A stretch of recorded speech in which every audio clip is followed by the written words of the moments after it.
Hey, my name's Paul Manning. I'm an undercover police officer. I infiltrated the Mafia and the Hells Angels at the same time. Wrote a book about it, 1078, and I'm chatting with Staxx.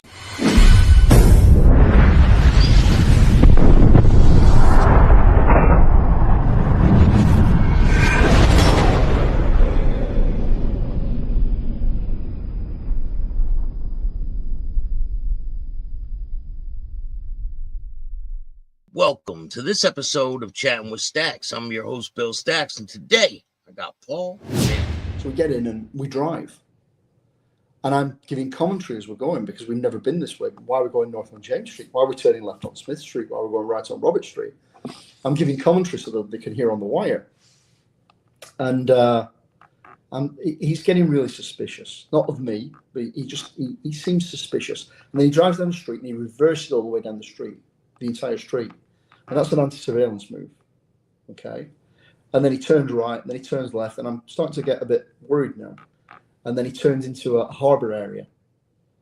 And as he turns, I've not been down there before. As he turns in, it's a fish and chip shop. It's a fish and chip shop called Hutch's. I'm like, oh, he's taking me for dinner. He's not going to murder me. But as we pull in, I'm on my phone like that, trying to ignore where we're going. When we pull in, and he goes, cops. And I'm thinking, oh, shit. I look up because I'm expecting to see uniform there. And I'm hoping it's not somebody that I met briefly for the time I was in training. And it's not. It's the entire cover team in the restaurant eating. The entire cover team.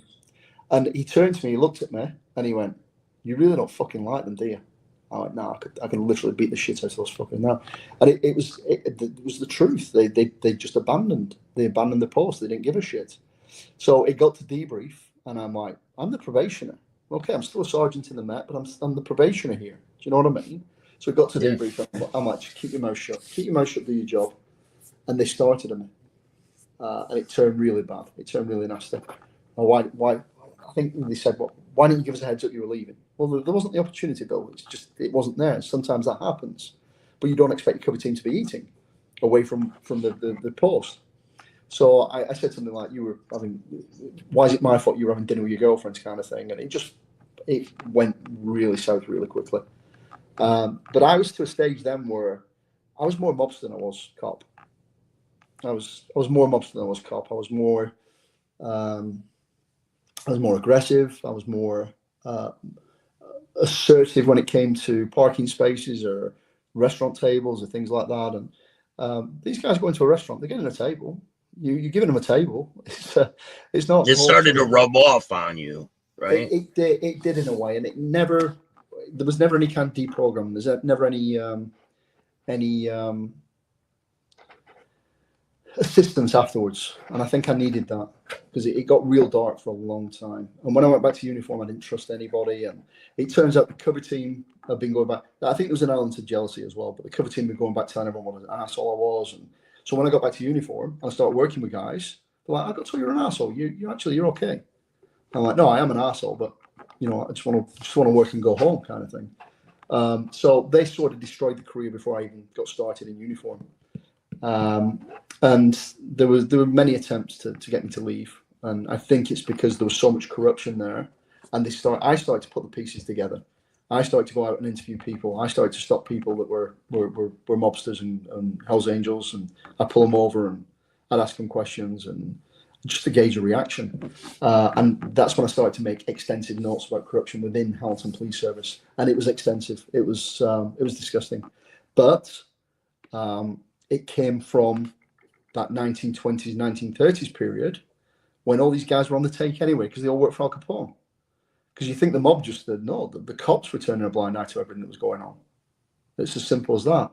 And that's something that does get handed over from police officer to police officer. So some of the sources that they hand over to younger officers, and these sources aren't really sources, they're compromised, these people.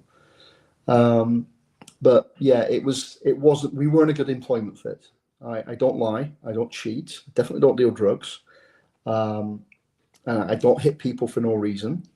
And that's what I started to find. That's what I started to see. And there's always a justification that, well, this is Hamilton. Hamilton's a rough city. This is Hamilton. And I'm thinking, it's rough and people can harm themselves. Go to Moss Side in Manchester. Go to Brixton in London.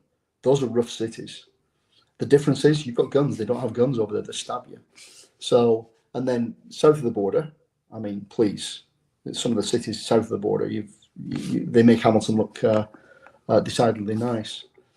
I mean, there's homicides in Hamilton. They're few and far between, and you go down to a place like Baltimore or Chicago, and they're handling 25, 30 homicides a weekend. So they're literally writing off homicides. This is what they do. They write off homicides on a Monday morning. Yeah, we'll never solve this one. Written off. We'll never solve this one. Written off. And they try and solve the ones they can solve. So, yeah, you can try and justify it. You can try and say, well, it's this, it's that. But I think the corruption does have a lot to do with PTSD. Officers see a lot. They do a lot. And I don't think there's no assistance whatsoever. There's nothing to help a cop that's hurting. I just found out this morning. I mean, obviously the book got released and people are buying it in the UK. And I had an officer in the UK, good officer, lazy at times, like to hide in calls every now and again. Needed a bit of a push every now and again, but very good. It's the kind of officer I could give her a call, and I know it won't be an issue. This isn't going to come and bite me on the arse. And sometimes I won't even check the report. I just authorize them and put them through. But she had issues. She went to a call way back at the beginning of her service, and it really affected her badly. And it continued throughout her service. And then she got a supervisor that I haven't spoken to her for about 5 years, but she got a supervisor that wasn't too nice. He was very by the book, and well, you can't be. When it comes to mental health, you can't be by the book. It's not how it works. It's not how the brain works. And I just found out today she hung herself 2 years ago. I'm gutted. It's crazy. It really is. But she wrote a letter before she hung herself saying this is effectively because of bullying. So if you turn around and say to a police officer, yeah, I don't think you've got mental health issues, you're bluffing it, and then they go and hang themselves, I guarantee they probably did have mental health issues. So Hamilton Police is a very corrupt police service. A lot of good officers, don't get me wrong. They still reach out, they still talk to me, they're still fed up with it. But it's the few officers that make it undesirable for the others to stay there. And I've got officers with 20 years service that reach out and go, listen, I've only got 10 years to do. After you 10 years, you get less in Canada. You get less for a homicide. You only get 8 years for a homicide in Canada. So, oh yeah. So after the undercover operation is over, have you ever ran into any of these people, like the bikers or the mob guys? So I chased down Lou Malone. I got something on Lou Malone. He wouldn't speak to cops. I got something really bad on him, and I started to threaten to release what I had to bikers and to his associates, etc. Even though it wasn't Hell's Angels anymore. He started a new gang called Ruthless, and they all had tattoos, Ruthless, on their arms, so we knew who they were. Stupid, like having burglar written on your arm. But I got something on him, and then he had a number of massage parlors as well. So what I did was I started to hit those. I started to hit the punters from those. And then one day he just told me. He came out and he told me. We met at the court, and he told me exactly who sold me out, and they suspected. They didn't know it was me because we didn't have a name, and this guy had been described as Scottish and blonde hair, and well, that's not me. But I never met this inspector. He was in charge of investigative services at the time. And I got this information off him, and I went to intelligence. The handler was intelligence at the time. I told him I knew. And then later that day, he resigned, and he put out a really weird resignation email. Something like, I'm very proud of my 34 years of service, etc., etc., etc. And then I'm going to say about 3 months after that, they were pressed to arrest him, and he got arrested. I think it was like 630 charges. And then he pled out to one. He got a 12-month suspended sentence because he's a police officer. And then they found, house arrest, 12 months house arrest. And they found him on the golf course, and they arrested him and they put him in jail. So he ends up going to jail anyway. He went to jail. I think he did like 6 months or something like that. But he hurt a lot of people. He spent a lot of taxpayers' monies on himself. And, he burnt us. He's definitely the one that burnt us.